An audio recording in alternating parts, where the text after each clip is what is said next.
And now you can't do that. The tournaments now pay out silver rather than the event tickets. But in any event, I am here to construct a plants non-legendary deck. And that starts with Torgmai. For those of you that have never noticed, Torgmai backwards is I am Groot, which is why the colloquial name for him is Groot. I don't want to plant, I just want plants. So, if I'm running Torgmai, I want to run some plants. Question is, what plants? Stiggy and Lotus is a pretty decent pick. It's not got great stats, but it can spawn easily 3 or 4 on a turn if you are playing around your opponent's board and trying to force it to spawn multiple copies. So it's a solid pick.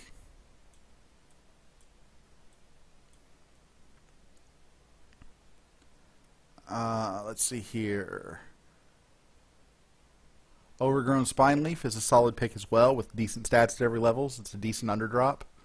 I frequently draft these guys as underdrops, and when you're looking at non-legendary,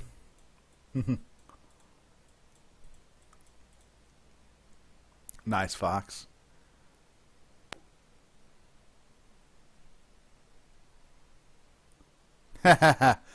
Dr. Mundo. Gotcha. League of Legends player. Mundo does as Mundo pleases.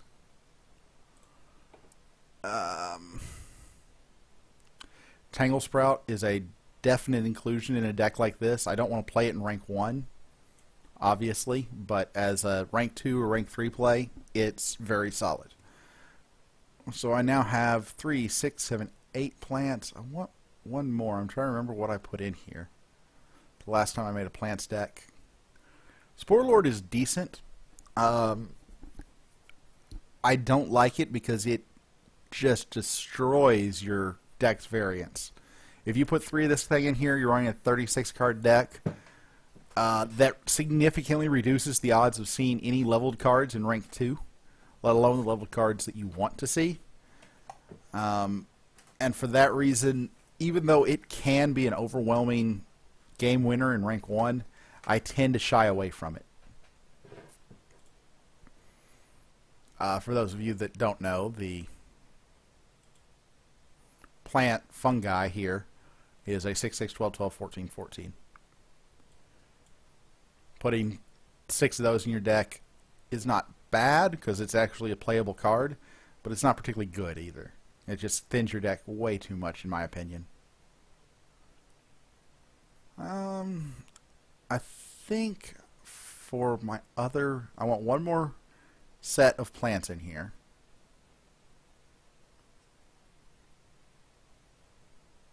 I just don't know what to put. I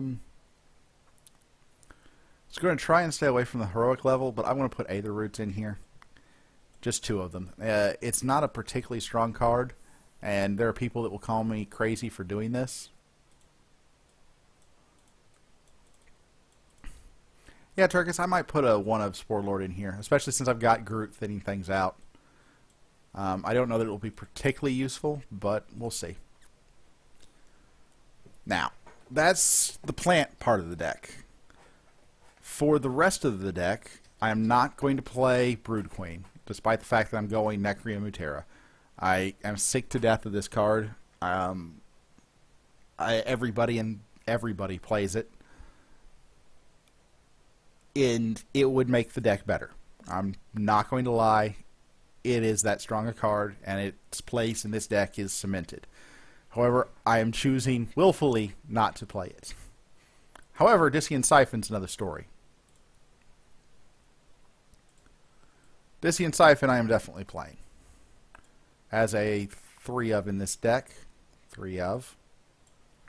Discian Siphon, if you are Allied Utera, giving -3/-3 and +3/+3 across 2 lanes can be a huge swing to your board state. If it's just affected 1 lane, it's unplayable.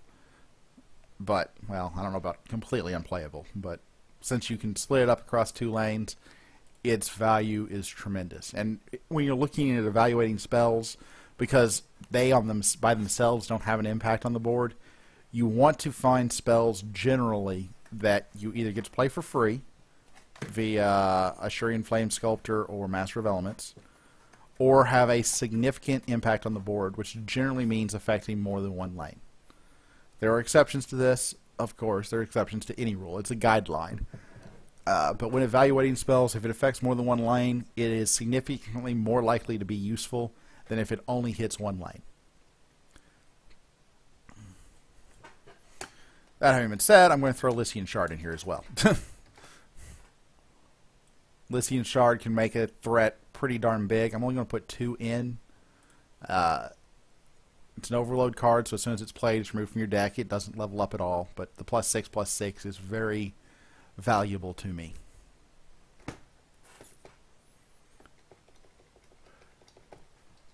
I'm going to include everyone's favorite card, Bramblewood. Well, if I could spell it. Oh, I have only my shareable cards on. That's why. Bramblewood Tracker. It's not legendary, so it can qualify for this deck. And it is very, very, very strong. Particularly since thus far I have nothing but Terra creatures. To go with that, I can't imagine playing a deck with Bramblewood Tracker without playing Shardbound Invoker. They work perfectly together. They complement each other. Shardbound Invoker is common, and probably one of, if not the strongest common in the game. Ebonbound Warlord, I think, gives it for a run for its money, because in general, removal is more powerful than buff. But because Bramblewood Tracker exists, I think Shardbound Invoker becomes the top common in the game. 2, 3. Now at 25 cards, so I need 5 more to fill it out. Anyone have any suggestions? I'm in Uteria Necrium. Thus far, I only have 1 Necrium card in Discian Siphon. I'm not going to put Brood Queen in, so don't even suggest it. I would kind of like to put another couple of Necrium cards in. There are some that are very potent in this deck, particularly the aforementioned Ebonbound Warlord. Operates just like Shardbound Invoker, except with --/ instead of ++.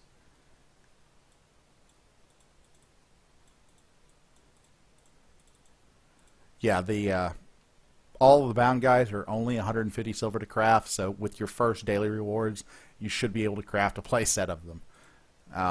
And they make for staple common cards that go in almost any deck. Cinderbound Barbarian and Ironbound Reinforcements are not as good as Warlord and Ebonbound and Shardbound, but they are still valuable cards that can make a significant difference in your game. I now have 2 spots left. If I'm playing Necrium, I want a Howl of Zith. This is another card that you should forge 1 of at least. It provides a tremendous amount of reach. It's rare, so it's not too expensive, but if your game drags into rank 5 or 6, even rank 4, this card gives you 16 points of damage to your opponent's face that they can't block. And that is worth a 1 of in every deck that has Necrium anyways. That leaves me with 1 card left to put in. I'm probably just going to fill in one of the 2s that I had earlier. Probably the Overgrown Spine Leaf. Turn Terra back on. And this is Unlegendary Plants.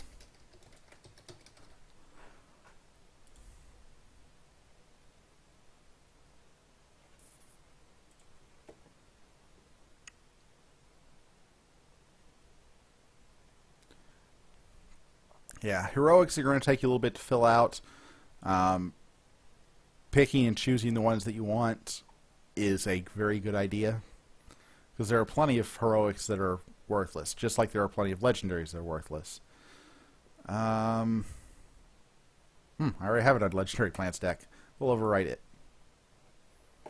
Would anybody like to send me a challenge? Ah, Foxhole. Excellent. Foxhole is a very prominent member of the community. As time goes on, and if you spend any time with the community, you will see him popping up everywhere on Legendary Plants. I also kind of like Aetherroot's artwork here.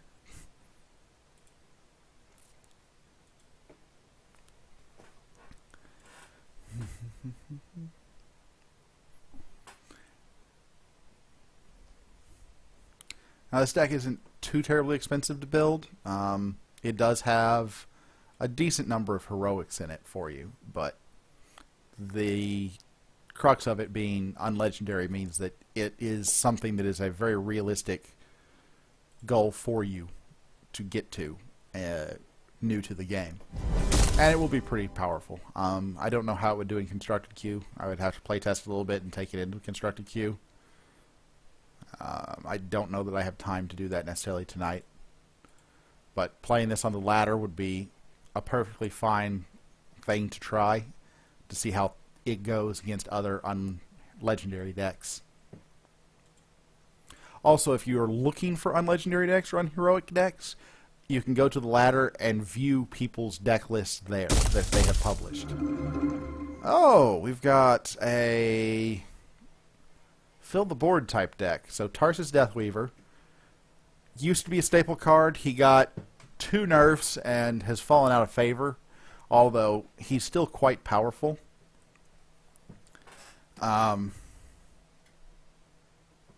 If you get a creature into play in any method other than directly playing it from your hand, that means any tokens or any creatures that you revive, they get additional health and attack. This means that your 1/1 tokens can become quite formidable with +6/+6 at rank 3. The fact that it's stacked with other Tarsuses means that it can get out of control quite quickly. Spring Dryad also tells me he's playing a grow wide, fill every lane deck, because that's what Spring Dryad benefits from. Playing a lot of creatures means the Dryad gets big. Not entirely sure how this is going to go.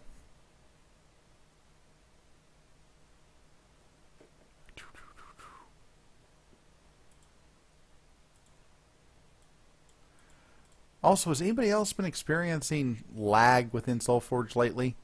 I am assuming that it is related to the Humble Bundle, but the whole game has just seemed to have slowed down for me when playing.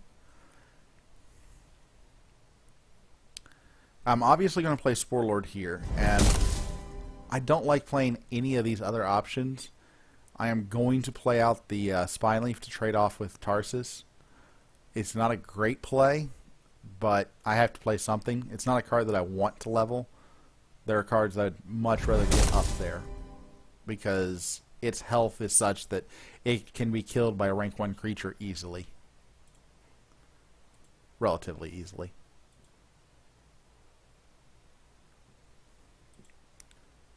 But yeah, I've clicked battle and it's taking 10-15 seconds to actually register that I've clicked it. There it goes.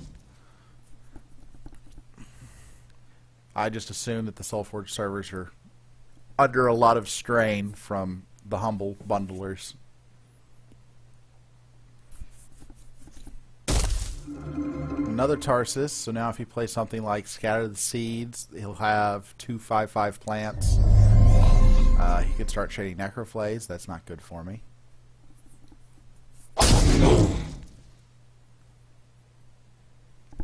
So he didn't have a second Necroflay to follow up with. That is perfectly fine in my book. What I'm going to do here is play the Aetherroot in front of the Spring Dryad so that I can kill it with my second play considered. Drop the cloned Aetherroot in the lane, That Aether Root will live, because it doesn't have anything attacking. And then Lycian Shard, the Spore Lord, to kill off Tarsus. That will trade off Tarsus. The Aether Root will get +2/+2 for me having played a spell, assuming it ever goes through, which means it will trade off the Spring Dryad and leave me in a pretty good position because he's going to have to dedicate something significant to killing the Spore Lord.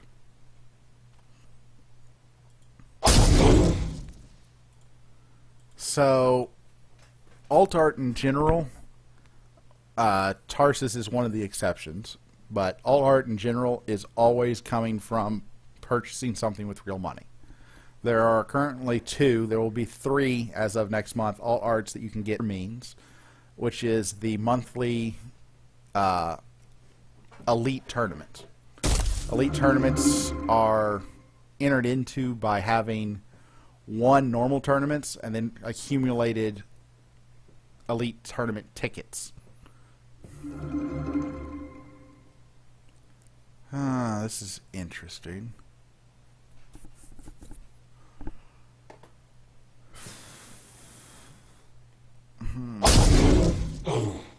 So what I'm going to do here is I'm going to play Groot to the board, banish one of my unleveled plants,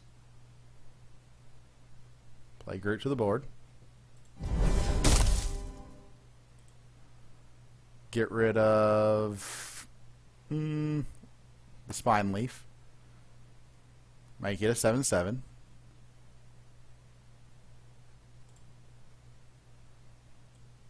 Yeah, Foxhole's Dryad that was up here was an alt art. I'm then going to clone Torgmai, giving me a second Groot and a second banish. Going to banish another Overgrown Spine Leaf. Give me 2 7/7s.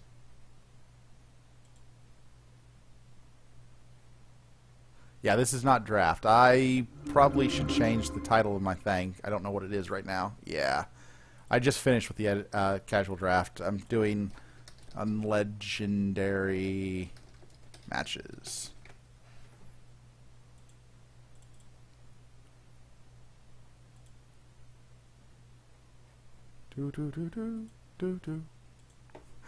Sorry by any other nombre.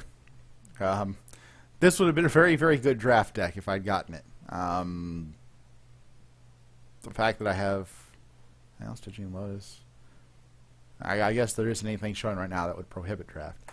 Do my battle first, get this 5 damage from Spore Lord onto Foxhole, and then I'm going to overwrite the Spore Lord with the Fungi, because the Spore Lord is dead anyways to put it at the start of Fox's turn.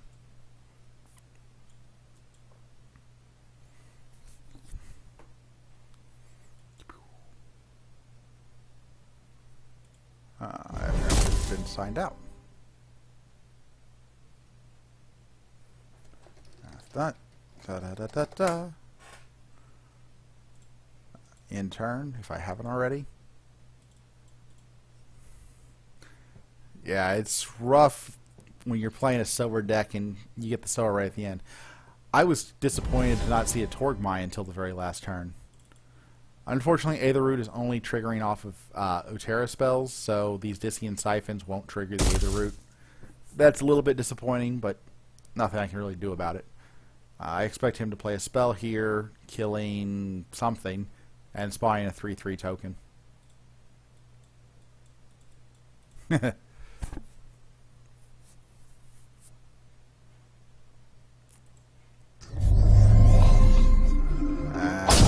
What happens? That looked like a Necroflay. I'm not entirely sure. No, Discian Siphon. So he grew his sower so that it lives in theory.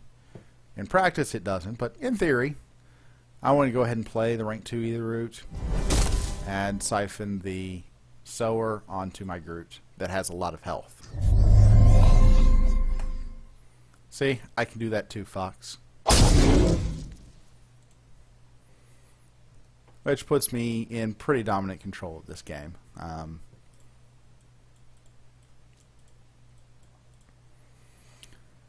it's unlikely that Fox is going to be able to find anything to truly recover at this point. I'm pretty far ahead on board, and I've got a strong play this next turn. Isle of Zith, not bad, but I'm going to drop +9/+9 on this Aether Root, and sorry, +12/+12 from this Aether Root. I don't think he can come back from it. Shardbound Invoker onto the Aether Root. Ah, he conceded before I did it, but that was going to be something. Ow, 5 spells. Yeah, that's rough. So if anybody else would like to send me a unlegendary challenge, or if you've got a fun legendary, a fun regular deck, fun standard, I just don't want to go up against Duskmaw and Brood Queen because I know the outcome of that game, and it's not going to be entertaining for me, and I don't think it's going to be entertaining for the people on the stream. I will play Fox again. But this is a fairly budget deck that is a realistic goal for you to build right out of the gate.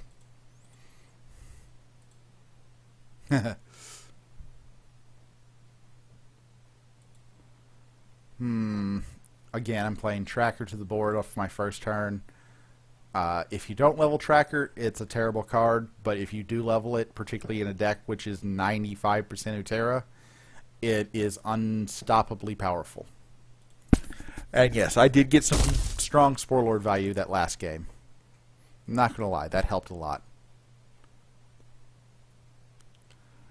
I'm going to go ahead and throw the Tracker in front of the Spring Dryad. It's a bit of a gamble on my part. I don't know if... Yeah, always level Tracker. If he spawns 3 creatures, then it's a gamble that did not pay off. But if he only spawns 2, I get value out of the Tracker by killing off the Spring Dryad. For my second play, I'm going to throw Groot to the board. It's a little underwhelming because it's only going to be a 4/4. But getting it leveled is worth the loss of the ability to get its proc. And it's better than leveling Aether Root or Overgrown Spineleaf. This turn is probably going to be Tracker Spore Lord, I would assume. That's 1.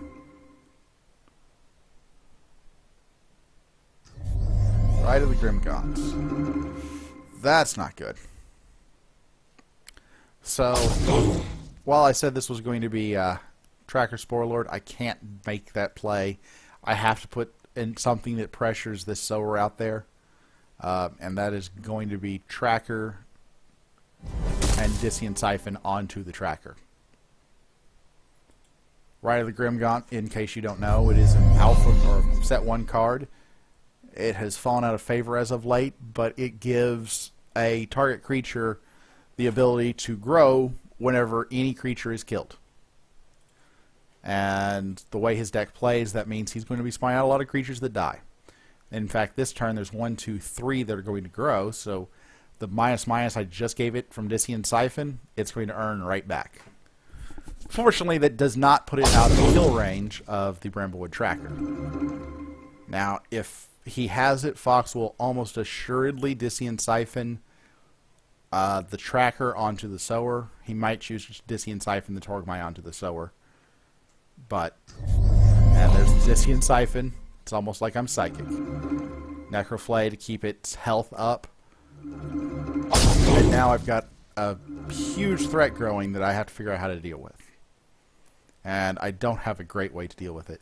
As much as I would love to level my 3rd Tracker, I think that's putting me too far behind on board. I'm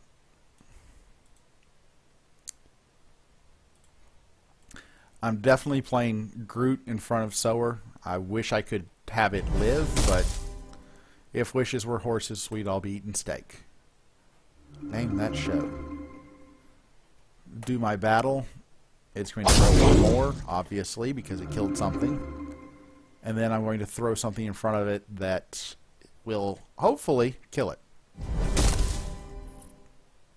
I chose the Spineleaf over the Tangle Sprout because Spineleaf levels better than Tangle Sprout. Last time, I chose Tangle Sprout over a Spineleaf on a play, and that was just because the Tangle Sprout would live and give me some board position. In this case, neither one of them lives, so I level the one that has a more powerful rank 2.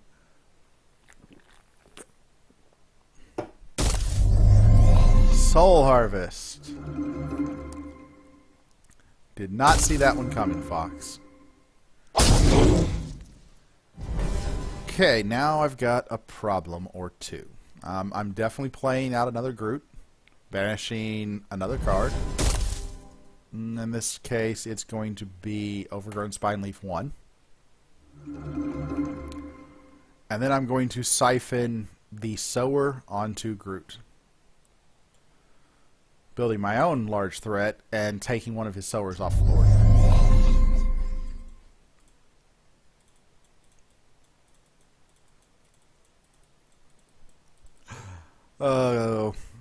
For those of you that did not get the quote, I am somewhat of a obsessive for a show called Firefly. I really enjoyed the show. It was definitely canceled way too soon. If you ever get a chance, I highly recommend going and watching it. So, this would not be a bad turn to play Stygian Lotus. I'm not going to because he played the Rite of the Grimgon, even though it's a right 1. Stygian Lotus would fill up all 3 of these lanes, kill both of these seedlings, and trade off with this sapling. If wishes were horses, we'd all be eating steak, is a quote from that show. My first priority, though, is to kill off the creature that he invested in. Anytime you're playing something like Rite of the Grimgaunt, you are daring your opponent to get great value out of it. If you can kill this creature easily, which I can't, I'm actually going to have to dedicate a little bit of resources to it, it enables you to get positive value out of things that you normally wouldn't. Here, I'm getting tremendous value out of this position. My second play is going to be Spine Leaf so it doesn't grow back up and get more damage on me. Because I'm killing off 2 cards with this one tracker and the Discian Siphon, and the tracker itself is living as a 13-14 right now. That is a very powerful state for me to be in. Curse your sudden but inevitable betrayal. We will call this land. How about we call it your grave? Anyways, sorry. You got me started on Firefly. And by you, I mean I really got myself started on Firefly. Let's see here. What do I have in my discard? Before I play, I'm going to banish the Stygian Lotus. Before I play one of my Groots, I want to make sure I have a solid banished target for it. The Stygian Lotus is a solid target. My second play is going to be... Which should I rather level? The Everbound Warlord or the Shardbound Invoker? I'm going to take the Everbound Warlord because he's got so many plants. There may be a time later where I can remove a blocker to push through lethal damage because he has so many small plants. I don't have any breakthrough in the way he's playing the deck. The Shardbound Invoker is unlikely to be able to push through lethal damage.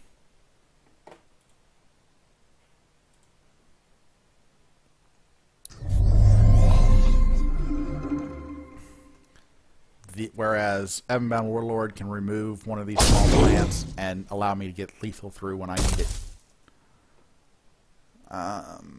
This time I'm definitely playing the Bramblewood Tracker and a Spore Lord. Playing it here to kill off the seedling so that he can't Soul Harvest the seedling. I know he has Soul Harvest in his deck, and so by removing that target, he'll have to either come up with a new target by playing another spell, or playing another creature, which would be bad. Or he's not leveling the Soul Harvest at all, which means that he's not going to get value out of Soul Harvest. Soul Harvest really needs to be leveled to 3 in order to get any value out of it. I know he's getting some with the sowers, and that's exactly what he does. He soul harvests a seedling, gets it to 3, and used the Howl of Zith to stall out a little bit. But I think it is too little too late. I haven't done the math, but no, that shrinks that and gives another block. 10, 23, 24, 25, 26, 27, 28. Yeah, he concedes. My third win of the day is a Shimmerfang Serpent. Good game, Fox. Thanks for the matches. I will now take Turkis. So for Drodnum in particular, because he was the one that asked, and any other Humble Bundle players that may be in here, does this deck look interesting and seem reasonable? Or, oh gosh, this is a bad first hand. I'm going to play Aetherroot. Or would you like to see me try a different deck? Okay, this was about the best follow-up to that hand I could have. Aetherroot plus Lycian Shard, if your opponent doesn't have direct removal, is really very strong. I'm probably honestly not running enough Utera spells to have justified the inclusion of Aetherroot in hindsight. Yeah, I only have 2. And they're both overload spells. I want to go back in time and remove the Aetherroot from this deck. That was a bad decision on my part. No question asked. I'm going to double Groot here. Get rid of Stygian Lotus. And get rid of Tangle Sprout. Battle. In turn.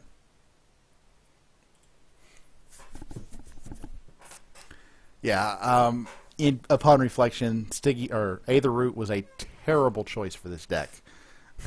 The only card that it procs its ability off of is Lycian Shard. And this is why you always want to play test a deck a few times. You throw it in there thinking, oh, that's a good card, that could have some potential. And then you realize after the fact that with the way you've constructed your deck, it's unplayably bad. Aetherroot isn't great to begin with, but it really does hinge on you having at least 6 or 7 Utera spells. Now, Turkis, that was actually a pretty strong play. I have a complete answer to it, although he doesn't realize that with my Groot. Drop Groot in front of Grimgaunt. Banish another Tangle Sprout. I've now banished 3 cards from my deck, so I'm back down to 29. And then Discian Siphon the Blightwalker so it doesn't kill my Torgmai. Onto the Groot so that it kills the Grimgaunts. Blightwalker, if you're unfamiliar, when it does damage to a creature on level, destroy it. Because it has negative attack now, it won't be dealing damage, so my Groot lives. So that one Discian Siphon effectively killed 2 creatures and left me with a very strong board.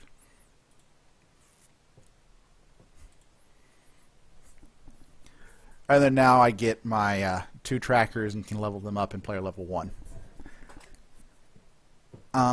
Trackers do work a little bit at a cross purpose with this deck.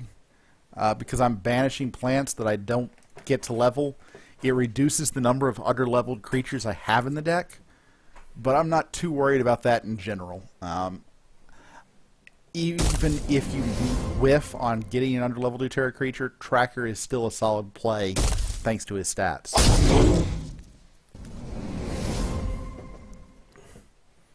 And with the Fungis in the deck that I haven't leveled, there's 2 of those and plenty of options. Although, if you go back, I think it was yesterday, I played a 4-0 draft. In the first draft game, I went up against somebody who drafted 2 tracker supplies, 1 tracker, leveled it in player level 1, played it in player level 2, 3, 4, and 5, and not once did they have an underleveled Utera creature in their hand. I would say I felt bad for them, but at the same time, Tracker is one of those cards that everybody knows the power of and everybody plays. And much like Brood Queen, it's really hard for me to feel sorry when I beat somebody with that card in their deck.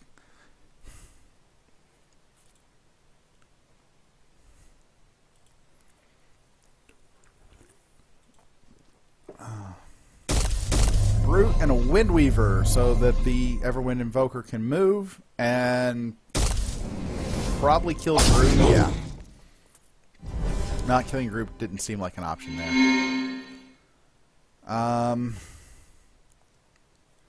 Here I'm obviously going to play the Evanbound Warlord. I'm going to shrink the Borean Windweaver because it's the biggest threat on the board right now. Abyssal Brute has things going for it, but it's not something that I'm particularly scared of. And then I'm going to drop the...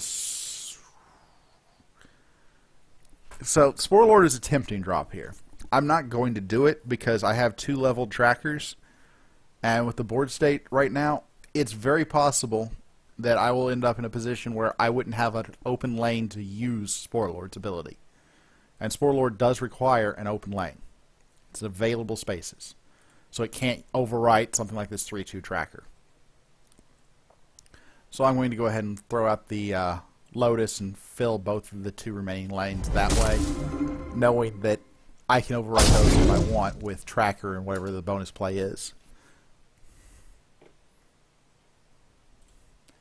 And I have an underleveled Spine Leaf for my Groot to eat.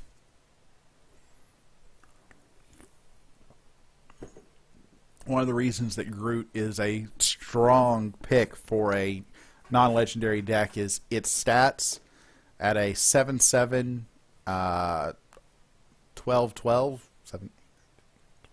and 19-19 are far above the average.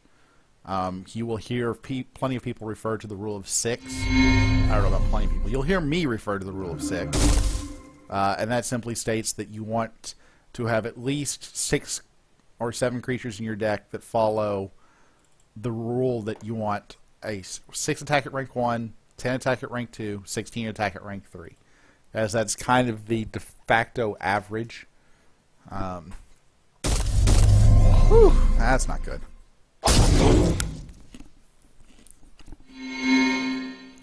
So here I'm in a bit of a pickle. Thanks to Zrath, the Abyssal Brute healed up fully. I'm definitely playing Groot. That's a no-brainer. We banish the rank 1.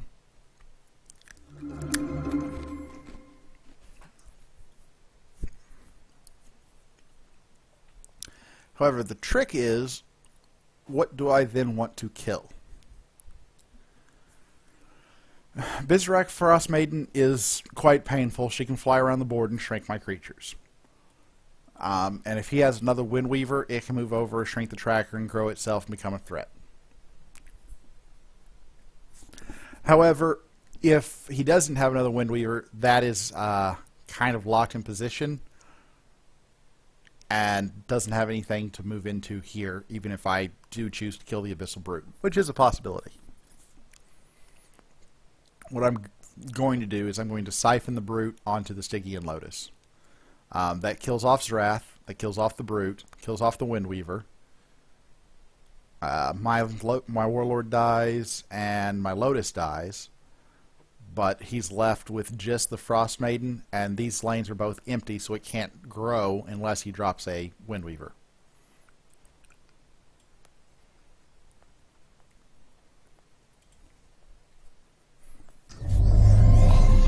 And getting Draft off the board is very helpful for removing that zombie regeneration. The only regret I have is I still have this 3-2 on the board that is vulnerable to his Zrath's Will.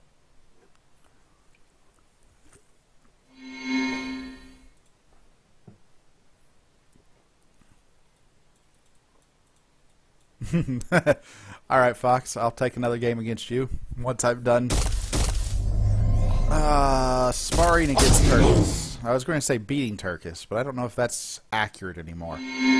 That was a pretty strong turn. Frostfang Maiden means that whenever any creature moves, it deals damage to the creature that it moves into, in the lane that it moves into.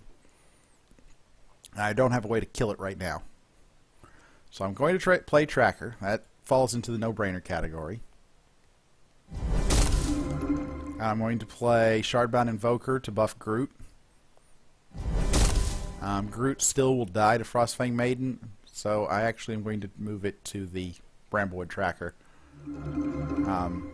Frostfang Maiden, if it moves in front of Groot, is an even trade. If I buff Groot, it's still an even trade. All I do is push 3 more damage. And then for my final play, it's going to be the Fungi.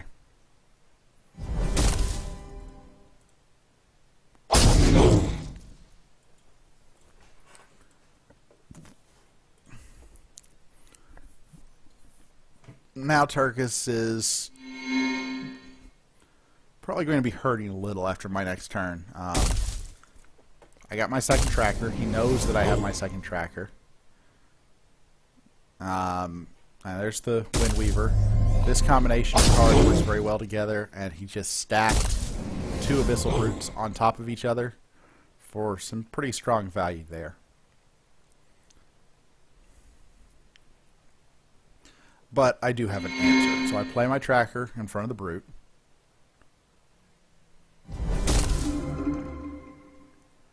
My phone's ringing wherever it got to. There it is. My wife is calling me. One moment. Hello, dear. She's napping.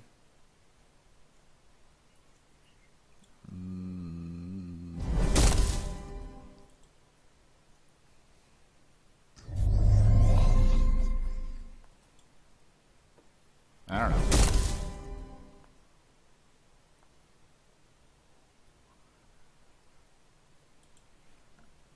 Yeah, I know.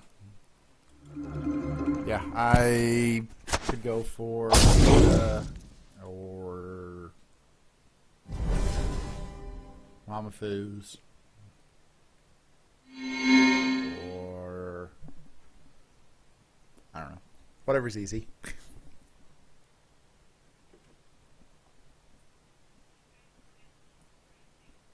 Alright. I love you, dear. See you in a little bit. Bye-bye.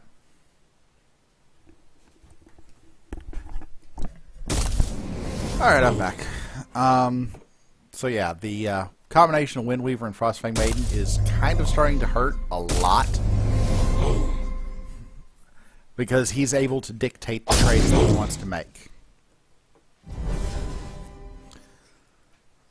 Fortunately, I have a very strong hand with the Shardbound and the Ebonbound. Unfortunately, I can't wipe his board entirely. I can just mostly wipe it. And I would rather kill off the Windweaver and the Grimgaunt Predator than kill off the Frostfang Maiden, even though it is freaking huge. Actually, let me reconsider that. Killing the Frostfang Maiden with the Invoker self-buff actually is a better play, I think. Windweaver's only going to get to move herself next turn. She's not getting value from everything else on the board.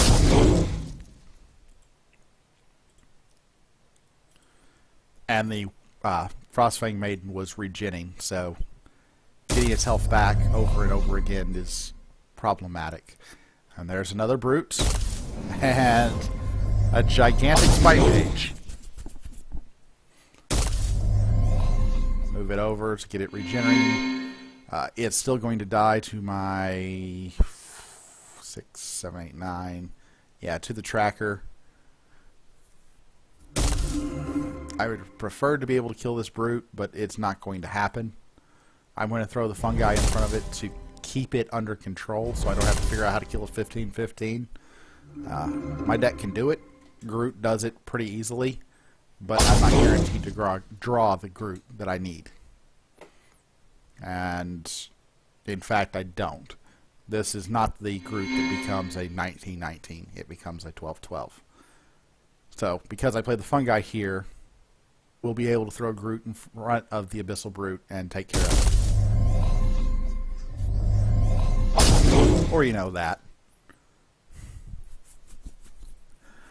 I actually don't really like that play on Turkus' part, because now I can play an Ebonbound Warlord 1 and kill off the Abyssal Brute with it. Trading up in the best possible way, use rank 1 to kill a rank 3. Even though he's already gotten value out of the rank 3, it's still well worth the effort. I'll leave the 613 alone. I plan to be able to kill it next turn. It could come back to haunt me, but I don't think it will. Push through another 4, kill off Windweaver and Brute. This Blightwalker dies to basically any rank 3 I play in front of it. And I knew I was drawing a tracker the next turn because it's consistent, and I hadn't seen both of my level trackers through the first 3 turns of rank 3.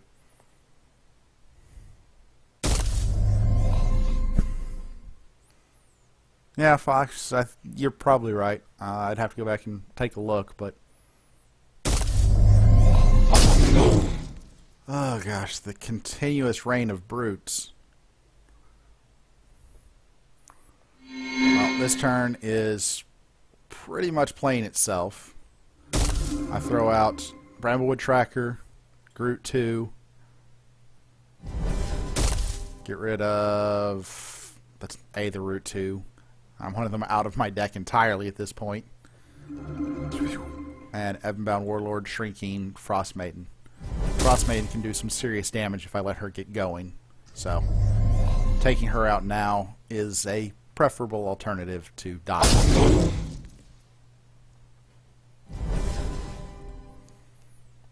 And this time, when I play Groot, one of the advantages of playing Groot is even if you have no cards in your discard, he can always he can always self-banish to get his bonus. That's exactly what he will do in this particular position. I'm going to play Tracker. With my free Tracker play, I'm going to invoke her to buff Tracker, so it kills the Groot. And then play Groot and self-banish, because he's the only plant in my graveyard, to have a 19/19 on the board. Self-banishing is a risky play.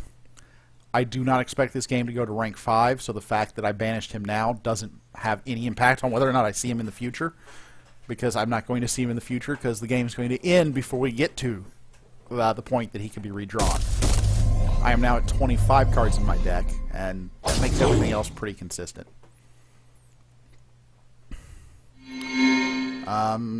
That is already lethal, but I'm going to go ahead and take out his board there, and good game, Turkus. Well played.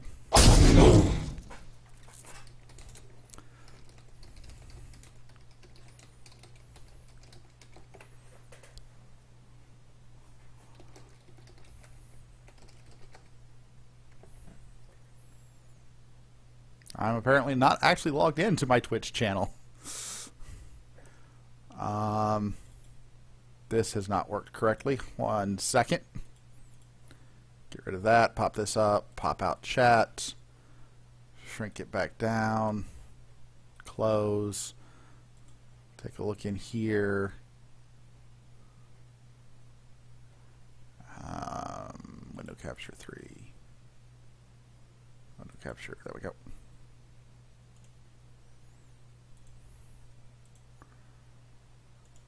Add window capture, check, okay, edit scene, move over.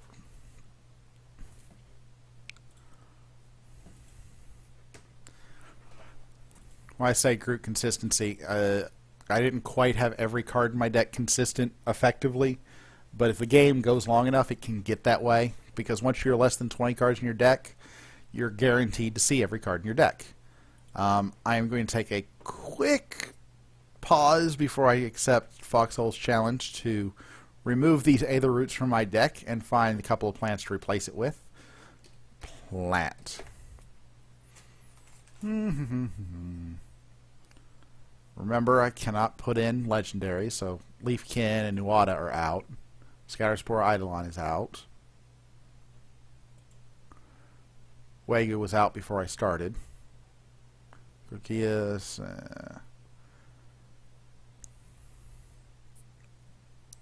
I'm going to throw in 2 Mossbeard Patriarchs. Cancel. Nonlegendary plants. Save. Mossbeard is not a great card. It's better than the Aether Root, but for this deck anyways, because it has no spells. But the healing effect on it can get out of control, and if you're in a position where you've played it, it's not terribly difficult to get decent value out of. And again, I have a hand which requires me to play Torgmai to the board and not banish anything. So it's just a 4/4. I don't want to self-banish the rank 1 like this. The 7/7 isn't valuable enough to me to justify it.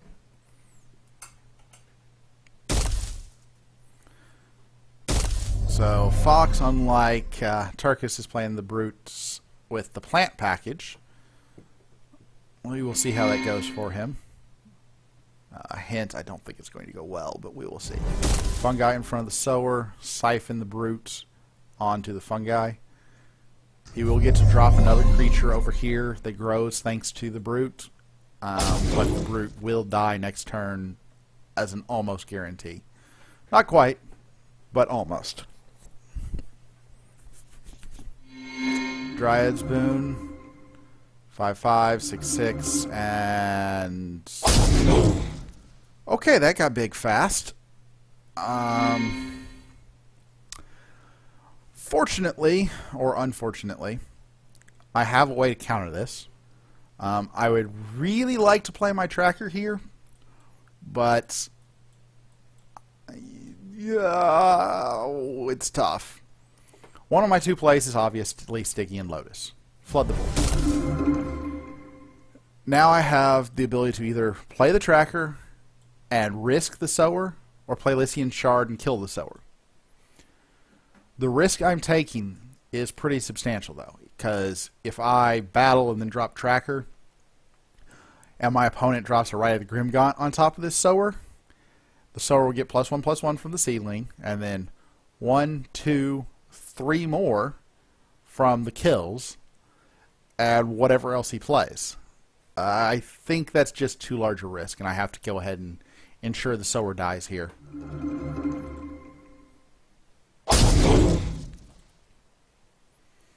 And pass on my tracker, which makes me sad. But I could have very easily just lost the game there with the way the board state was. And it was not a risk I was particularly willing to take at that point. And he plays Infernal Visage, which makes that probably a good idea.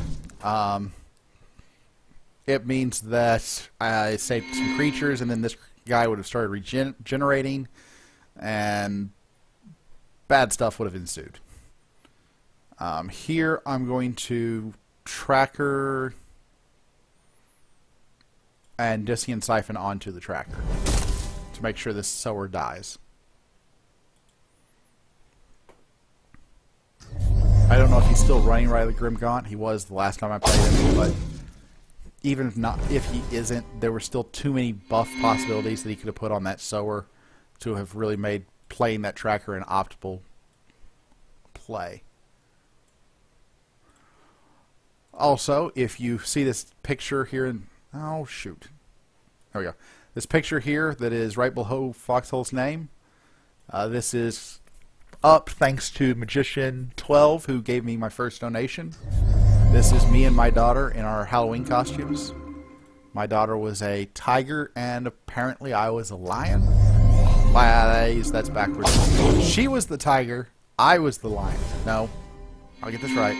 She was the lion, I was the tiger. I am the tiger. I am the tiger. Woot woot. Anyways, that's what we were for Halloween. My wife was supposed to go as a bear. That didn't actually happen. Again, I'm playing Lotus, filling the board, and I am begging Fox to play a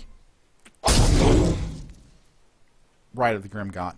I have so many weak, tiny little creatures that are so close to death. Rite of the Grimgaunt could make something very large very quickly. We'll see if he has it, but...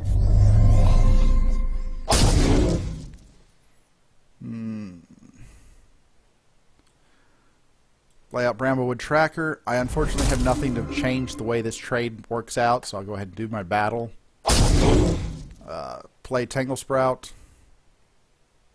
And play Overgrown Spine Leaf on top of the Lotus. Puts me in pretty good shape. My opponent's at 38. And, well, I don't quite have lethal on the board.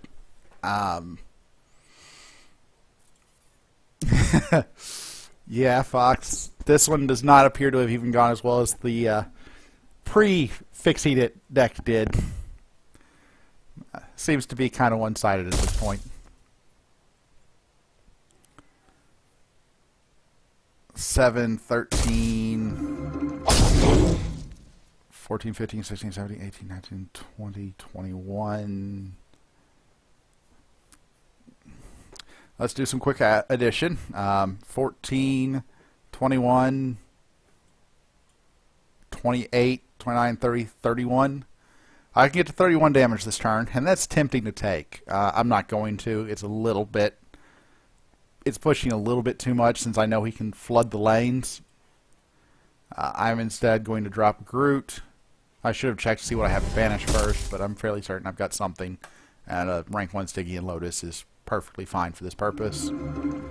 And then drop Ebonbound Warlord to shrink the Sower and help secure the win. I could have pushed through an extra 9 damage there, left him at 8 health, and threatening lethal in pretty much every lane, but that was a safer way to play it.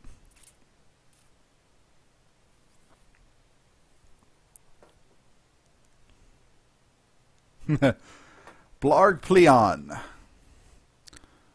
So, I know you all heard me talking to my wife earlier. Whenever she gets home, because I'm not in any sort of constructed queue or any queue game, I will probably stop when she gets home and have dinner with her. So, whenever that happens, it's not because I don't like you or as viewers of my stream or I'm trying to run away. I just know that I need to spend some time with her and have dinner because I didn't actually eat lunch today, and that was a problem on my part.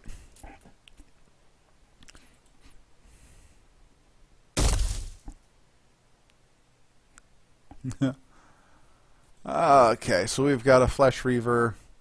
Again, I'm playing Groot to the board without anything to banish. Not self-banishing. Not worth it. Flesh Reaver is it's actually a pretty solid answer to Bramblewood Tracker because it kills underleveled creatures that the Bramblewood Tracker is throwing out there. Unfortunately, if those creatures also are bringing an effect with them, like Shardbound Invoker, it doesn't counter it completely. But it is a solid idea to try and counter the tracker. For my second play, I'm just going to throw out a Spine Leaf. Playing either of the balance cards here is just a terrible idea. It means I can't play that version of them, or that copy of them in player level 2.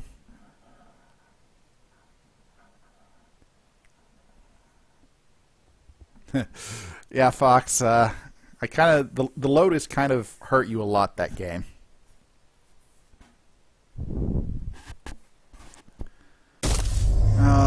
We've got another Frost Maiden. Does not surprise me. She is a very solid heroic card, so she'll show up frequently in Nonlegendary. She's taking 4 damage here. I'm going to let her hit me for the 3. Throw out another Groot. Banishing the Werewood Patriarch. Because it's really not that great. And playing a Tracker to the board because Tracker wins games.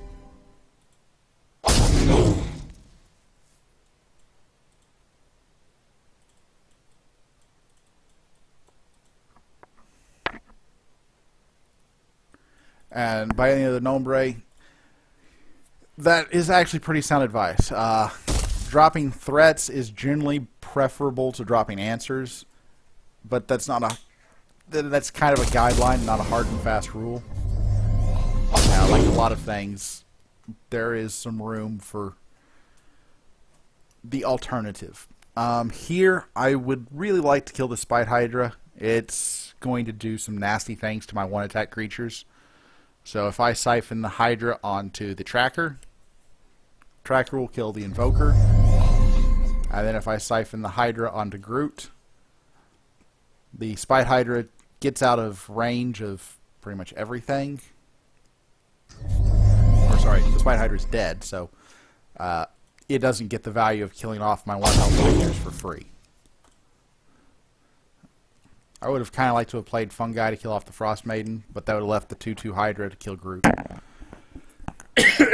And that's just not a good option.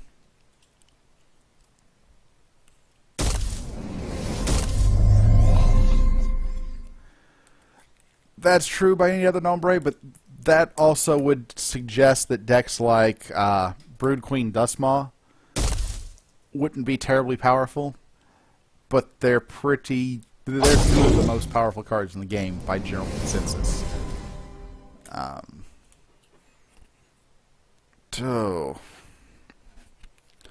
Well, I am going to sit here and just level up Dissian Siphons all day, because that's what my deck is giving me.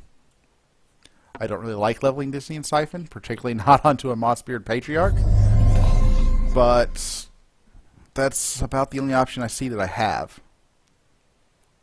Too bad Mossbeard can't heal himself. But I can start putting out some actual threats now that I can get I can open up the tank, so to speak, now that I have my bound cycle available. And I think I'm going to have to. 3, that's 6. And 4 is 10. That's actually not enough. So I have to go this route. Shardbound Invoker, buffing Mossbeard. Mossbeard is now a 7 attack. 7 and 5 is 11. Well, it's actually 12, but it is enough. So I can siphon the Emberwind and buff the Shardbound off the Siphon. It was tempting to continue to buff the Mossbeard, but because I know he's running Spite Mages, I would rather spread my buffs out. That means that one Spite Mage doesn't take out quite as much in terms of investment on my side.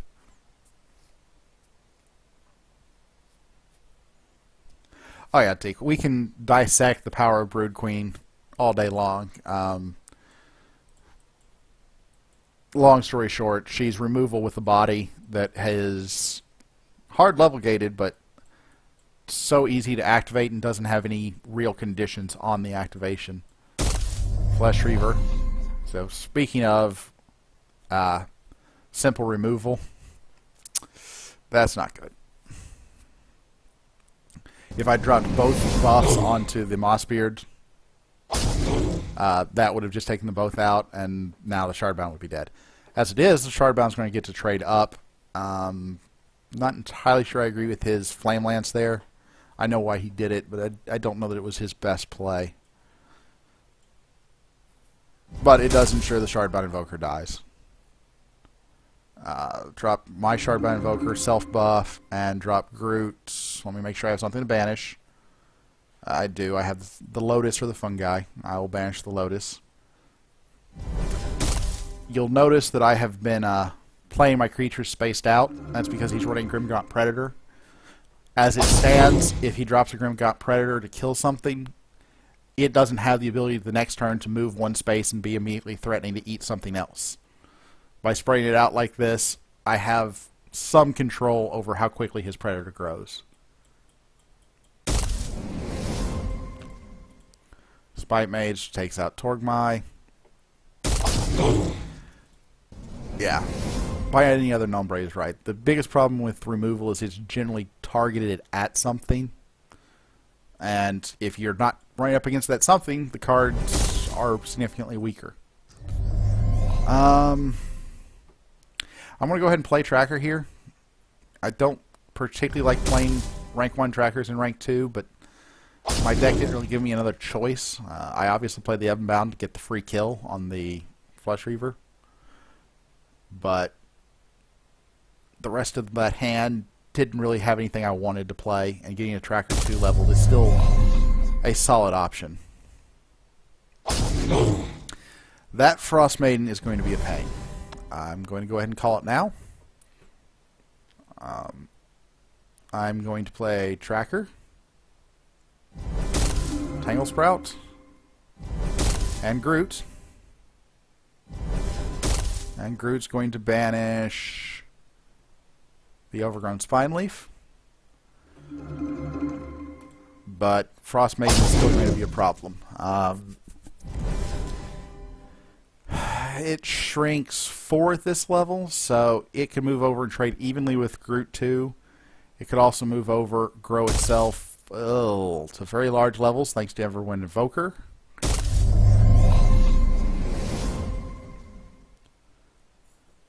Fortunately, I have an answer for that. You'll hear me say that quite a bit, and I'm very lucky to have an answer for that. This play will be to throw Spine Leaf, Discian Siphon the Frost Maiden onto the Groot, and ignore this Flesh Reaver entirely. Spine Leaf will be able to kill the shrunk Frost Maiden. The reason I don't do the alternative is because in the other play where I shrink the Invoker onto the Spine Leaf, it doesn't actually survive the combat with the Frost Maiden. Groot will survive the combat with the Invoker.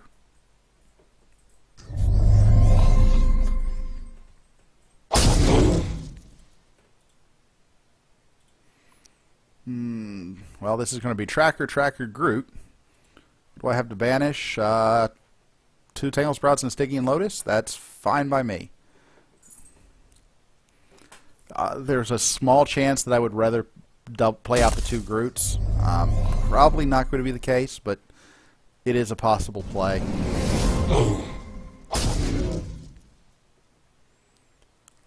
Now, Tracker to take out the Flesh Reaver. It trades up. Tracker 1 to take out Flesh Reaver 2. It trades up, and it's a free play. And then Groot all the way on the other side of the board and standing by himself. Banish the rank 1 Lotus.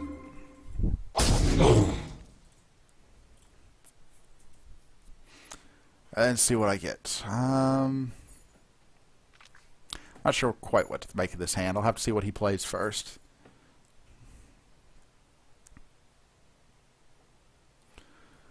I don't really feel particularly behind in this game because my deck is pretty darn consistent at this point. I've banished 14 and 9. I'm down to 28 cards, so I'm not terribly consistent. I might have been overstating the consistency a little bit.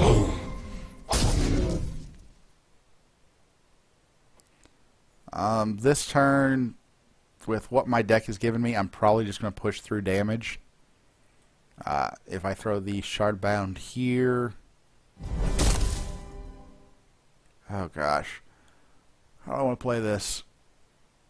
No, I'm not going to push damage. I want to keep 2 creatures on the board so that I have a threat even if he Flesh Reavers or Spite Mages. If I siphon the Hound off and buff the Shardbound, it will live, and I still push 12. I could have pushed 8 more, whatever it is that Siphon does by buffing Groot. But that's just asking to really lose out in value to Flesh Reaver and Spite Mage. By splitting it up, I control things a bit better, and I still push some damage. The other option was to kill the...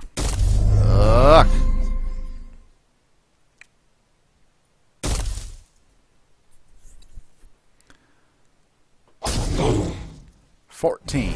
I have an answer for that. Like I said, I say that a lot. Tracker. Buff Groot.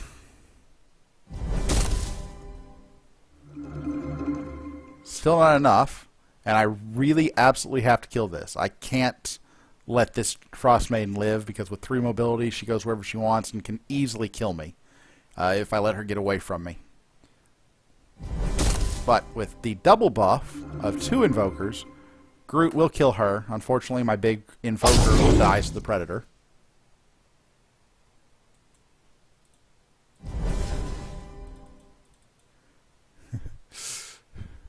Yeah, drawing pretty much perfect answers to what Blarg Pleon is playing. This is kind of one of those games where it is thrust, counter thrust, to borrow fencing terms, and it's been going fairly well for me. Epidemic is not a good play there because it leaves me with my threats on the board. The 15-5 is not a large threat to me. I'm going to drop the Shardbound Invoker 3 to buff Bramblewood, and the Shardbound Invoker 2 to buff the Shardbound Invoker 3. The reason that I did it that way is because of Flesh Reaver. He has at least one more in his deck. If I'd put the Invoker 2 here, it would have been a better trade for me. But he could have dropped a Flesh Reaver, eaten it, and pushed 15. And that's starting to get me down to a point that I don't like my life total at. This way, there's basically no way for him to push this 15.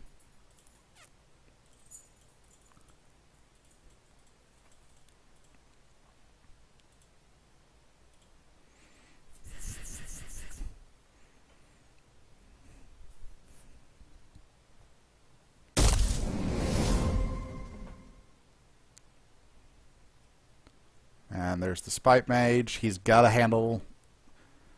Really, he's got to handle both these creatures or he just loses. And that's not enough. Good game, Blarg Pleon. Well played. Took us to player level 4.2, but that is lethal.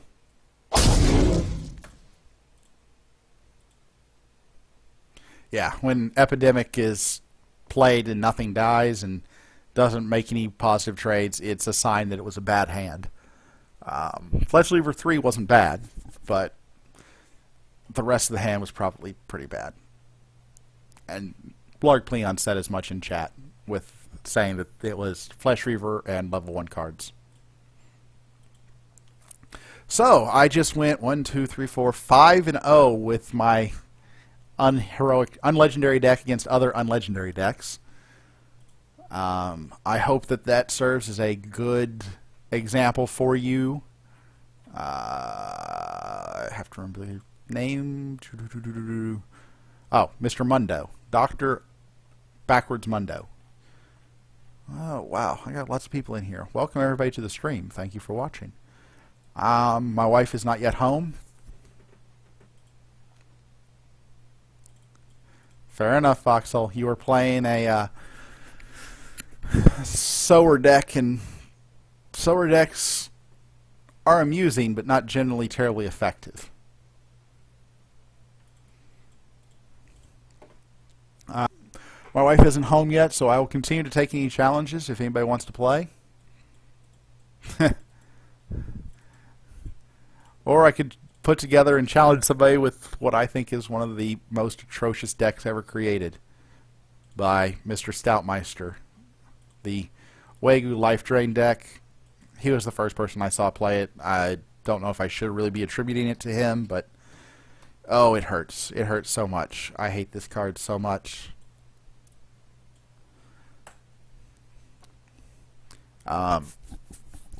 It is... Wagyu is such a painful card. You're really all in on one strategy. The trick with life gain is Wagyu's kind of a backup plan, which is why it's more annoying than the old life gain decks where Wagyu was the primary plan.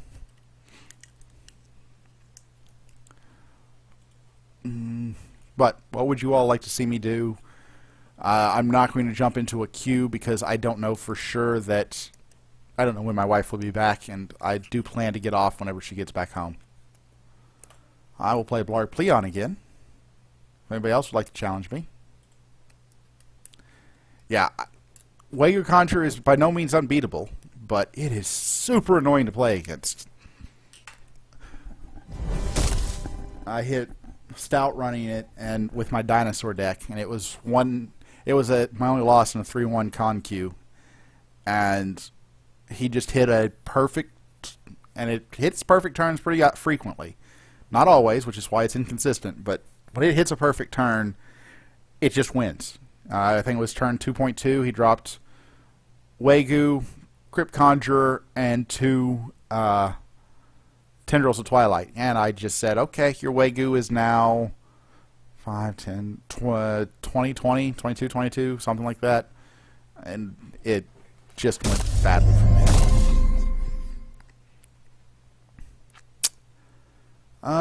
Let's see here. I do have a plant I can banish. So playing Groot out works out fine. And we will banish Mossbeard Patriarch. Now my options are to play Spore Lord, which is not a bad play at all. It would kill the Flesh Reaver, although I wouldn't put it in front of the Flesh Reaver. That is asking for me to get Flame Lance or something and lose out on my Spore Lord value. If I open lane Spore Lord, it's going to be very difficult for him to kill it with the cards that he has available. He basically has to Spite Mage it. Anything else, and I will get free bonus plants next turn.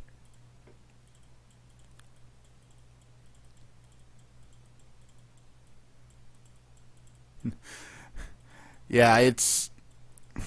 I played with the life gain Wagyu deck once upon a time, and I found it to be very unsatisfying to play with. Oof. I'm not going to lie, I think that was a mistake by Blarg Pleon. Letting me keep the Spore Lord means I get Spore Lord value, and I can pull off some other sort of shenanigans, which I actually do have. Because if I drop my Spine Leaf and siphon the Flesh Reaver onto Spore Lord will kill the Predator, Flesh Reaver dies, and I get a bonus plant. That's not a good place for Blarg Pleon to be in. Leaving Groot alive would be rough, because it's a 7/7 that he's going to have a hard time dealing with. But the Spite Mage killing the Spore Lord means that my board state doesn't look quite as dominant, I don't think. And if he can't kill the Spore Lord this turn, he starts to really look at some pain coming his way. Epidemic kills off the weakened plant, and Flesh Reaver does trade off with the Spore Lord. So he was able to endure it. I didn't get 2 Groots off, which would have been bad for him because that really thins my deck down. Groot is going to banish a Mossbeard Patriarch, and I'm going to play another Tracker.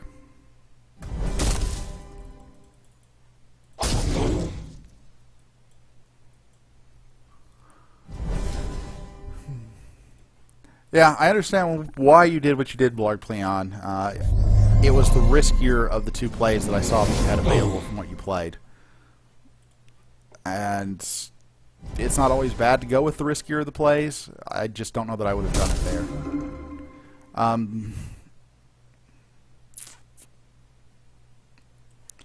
This time I'm going to play the Ebonbound Warlord rather than play Groot, because I don't have anything I want to banish. All I have is a 12/12 fungi. And getting the Ebonbound Warlord leveled is more important to me than leveling Groot, now that I'm in rank 2. Because he scales so well and has such a huge impact on the board, it outweighs the difference between the 7/7 and the 12/12 Groot.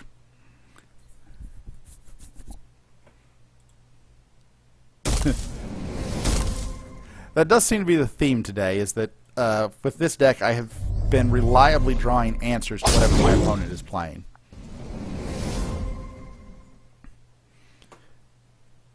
And here I'm going to throw... I'll risk the 9 damage. Throw Tracker, throw Groot, banish the rank 1 Groot, and Invoker to buff the Tracker. I choose to buff the Tracker because it's harder to remove than the Ebonbound Warlord. The Ebonbound Warlord could have pushed some damage there, and being a 6/10 would have been obviously more difficult to handle than a 3/7. But a Flesh Reaver 2 would have just killed the Ebonbound Warlord, or a Spite Mage 1 outright. With him playing Predator, I kind of wish I'd buffed the Ebonbound Warlord.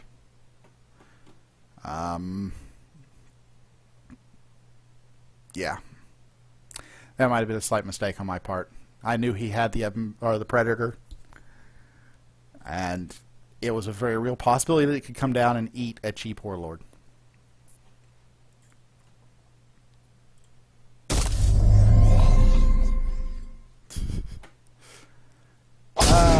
let's see here. Welcome, Kapapavesh, Hargrada, Hectares, Tumbasan, Shodair, Gorgonzola 815, Silver Falcon, by any other nombre, Kulkor, Javera,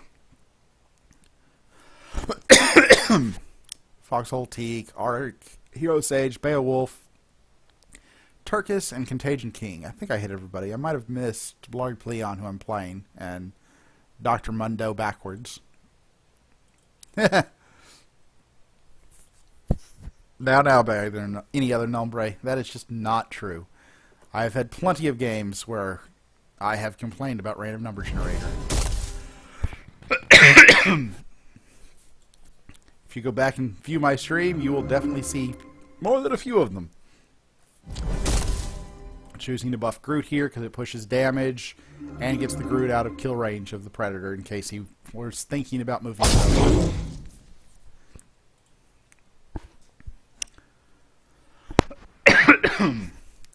Groot 2 is just a huge body to put on the board in player level 2.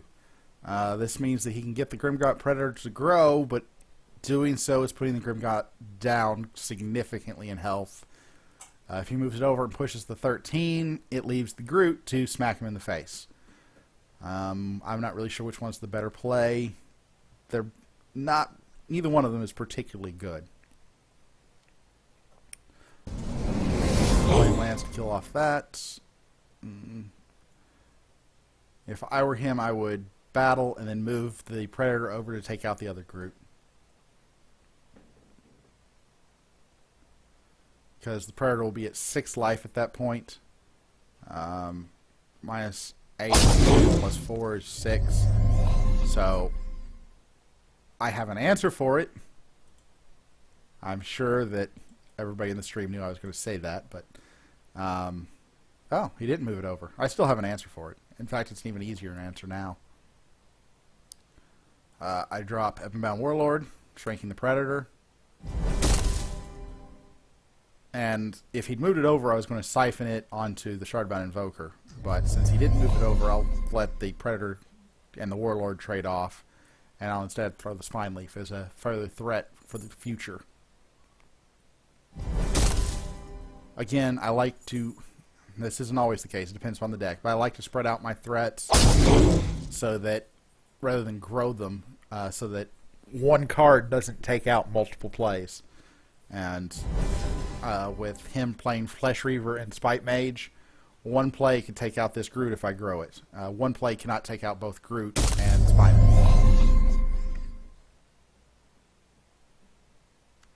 This turn's not particularly great, but I'm far enough ahead on board and life totals that I'm not too concerned about it. I'm obviously going to play the Evanbound Warlord to shrink the Frost Maiden to push the damage. Battle. He's at 36, so I throw out the largest attack creature I have in hand.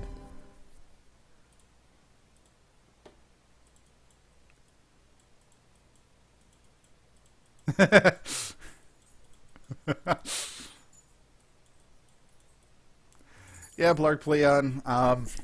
With my deck running Shardbound and Evanbound, a 6 attack creature that is already attacking, any one of those cards in an open lane will handle the 6 attack creature. It gets worse the more you think about it. So, and then of course I had siphons as outs too. So I don't know that hoping that I didn't draw an out was the right play there.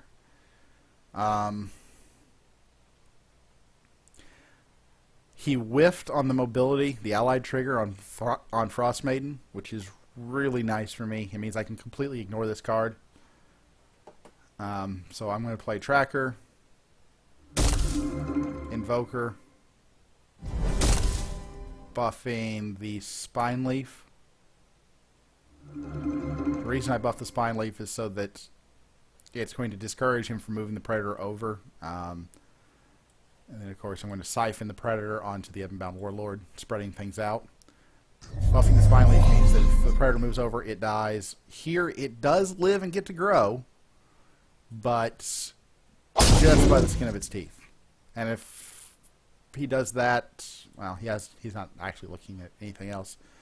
This 11 damage I don't care about. I expect to kill Blarg Pleon before it becomes relevant. And that epidemic does hurt a little bit. I'm not too concerned.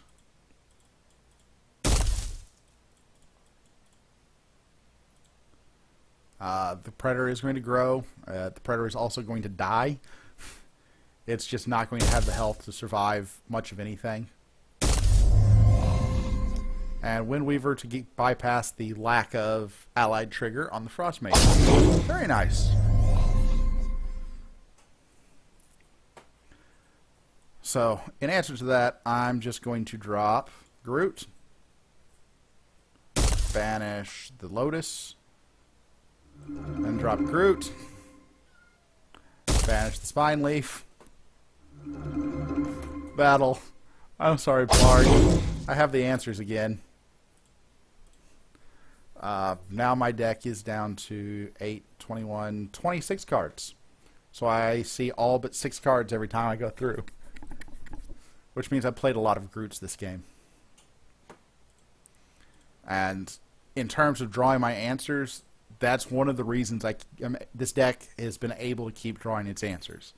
Even though I have one Spore Lord in here making the deck a little bit bloated, the raw power of Groot thinning is showing through. And my wife just got home, so I am...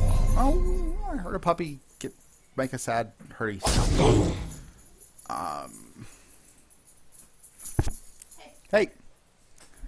This game will be over in probably about 2 minutes, so I love you. I will be getting off afterwards. Slim Chicken. Awesome. By the way, everybody, I have the most awesome wife in the world. That's for you. Awesome. Thank you, dear. My child and I have Smoothie Cafe.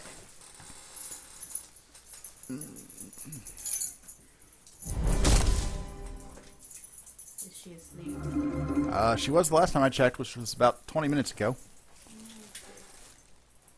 Boop, boop, boop. Boop, boop, boop. How's your game going? This one's going fine. I'm doing some unheroic for people that bought the Humble Bundle. Oh, okay. Yep. She is in bed asleep. That's her little butt there.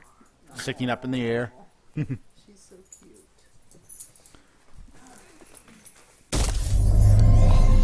Frost Maiden. Flame Lance to kill that. And that means I have lethal in hand. Because Shardbound plus Lycian Shard. 13. Good game. Blarg Pleon. And with that, I am going to call it at least a pause for a while. Yeah, reason I keep calling it Groot is that Torgmai Guardian, spelled backwards, Torgmai spelled backwards is I am Groot from Guardians of the Galaxy. Foxhole, I will be happy to play you again sometime later. I don't know if I will get back on tonight or not. I wouldn't necessarily count on it, but it is possible. I will owe you this unheroic game. I'm sorry. I have to go and have dinner with my wife now, though. As much as I love all of my streamers, and I do appreciate you all watching and playing against me, my wife does come first. Because she is awesome and brought me dinner. And she brought me hot sauce chicken dinner. So, have a good night. Thank you for watching.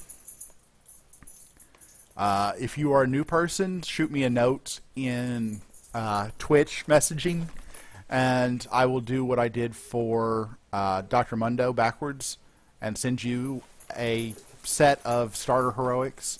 It'll be a play set of 1 heroic per faction for a total of 12 cards, just for sending me a message and following the stream. Thank you all, and until I see you again, good night.